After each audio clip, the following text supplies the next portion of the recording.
Salve! Pure. Sì, già immagino mia moglie che comincerà a brontolare. E come mai non sei mai a casa? Manda il tuo collega, no? Non andiamo mai a fare un weekend insieme? Ti lamenti sempre che sei stanco?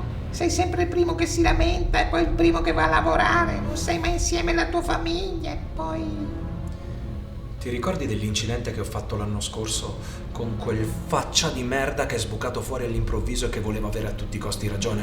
Sì.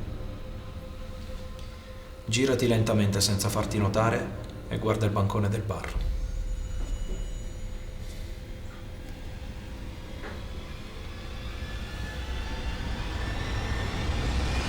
Che cazzo guardi?